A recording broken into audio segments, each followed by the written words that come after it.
اللہ کے بابرکت نام سے کہ جو دلوں کے حال خوب جانتا ہے۔ حاضرین محفل، السلام علیکم ورحمۃ اللہ وبرکاتہ۔ آج کا میرا موضوع سخن کہ پاؤں تھک بھی جائیں تو آنکھوں میں مسافت رکھنا۔ جب میں نے اپنے اس موضوع سخن کے بارے میں سوچا تو ایک آواز سنائی دیتی ہے کہ لا الہ کے دیس میں کشور حسین پر، المیاں ہی المیاں پاک سرزمین پر، دور تک اندھیرے ہیں یاس کے بسیرے ہیں، کھاک میں لٹیرے ہیں غاصبوں کے ڈیرے ہیں، کیسی شام چھا گئی صبح آفرین پر، المیاں ہی المیاں پاک سرزمین پر۔ اہل گھر کا راج ہے، جبر تخت و تاج ہے، ظلم کا سماج ہے، روگ لا علاج ہے، اور خوف ہے جبر ہے تشنگی ہے پیاس ہے، نہ چھت ہے نہ لباس ہے، چور چور آس ہے، ہائے لٹ گیا یقین اہل یقین پر، المیاں ہی المیاں پاک سرزمین پر۔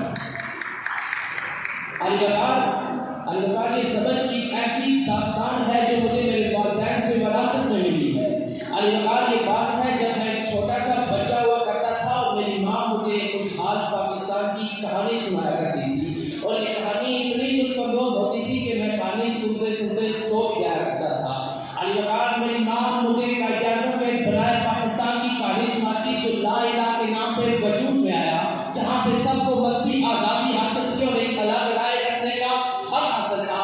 البکار جہاں کی عدلیہ بغیر تفریق کے انصاف کرتی تھی اور جہاں کے سیاست دانوں کی سیاست عوام کے لیے گھومتی تھی، البکار وہاں کے سیاست دانوں کی سیاست عوام کے لیے گھومتی تھی، اور وہاں کی فوج کو امت مسلمہ کی فوج تصور کیا جاتا تھا، اور وہاں کی معاشی بڑے عوام کو تعلیم دینے اور روٹی کپڑا مکان مہیا کرنے کے لیے بنائے جاتے تھے، روٹی کپڑا مکان مہیا کرنے کے لیے بنائے جاتے تھے۔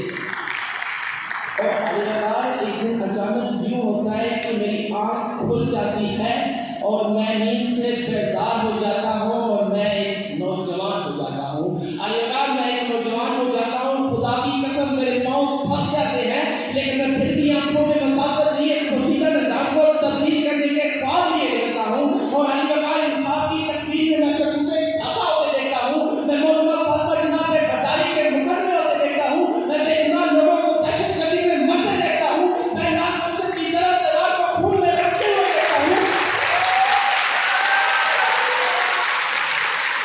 البکار میں سارے APS میں بے گناہ بچوں کو موت کی گھاٹ چڑھتے ہوئے دیکھتا ہوں، اور میں لاکھوں نوجوانوں کو بیزار ہو کر یہ ملک چھوڑتے ہوئے دیکھتا ہوں۔ البکار یہ ملک چھوڑتے ہوئے دیکھتا ہوں۔ البکار المیاں کو دیکھیے، میں ابھی بھی مسافت کی باتیں کر رہا ہوں، میں مسافت کی باتیں کر رہا ہوں، اور ایک سوال اٹھتا ہے، وہ سوال آج میں آپ کے لیے بھی چھوڑ کے جا رہا ہوں کہ پرندے کیوں نہیں آتے، کنکر کیوں نہیں گراتے؟ البکار پرندے کیوں نہیں آتے، کنکر کیوں نہیں گراتے؟ پرندے کس کی مدد کو آئے؟ البکار پرندے کس کی مدد کو آئے؟ جب قاتل بھی مسلمان، مقتول بھی مسلمان، قاتل بھی اسی رب کا کلمہ پڑھنے والا، مقتول بھی اسی رب کا کلمہ پڑھنے والا، تو پھر پرندے کس کی مدد کو آئے؟ البکار قاتل کی یا مقتول کی، تخلیق کار کی یا پھر تخلیق پذیرہ کی؟ ہاں، البکار پرندے نہیں آتے، کنکر نہیں گراتے، اور مفلس شہر کو عنوان سے ڈر لگتا ہے، مفلس شہر کو عنوان سے ڈر لگتا ہے، پر ندھنوان کو رحمان سے ڈر لگتا ہے۔ اب کہاں اثار و اخوت و مدینے جیسی، اب تو مسلم کو مسلمان سے ڈر لگتا ہے، اب تو مسلم کو مسلمان سے ڈر لگتا ہے۔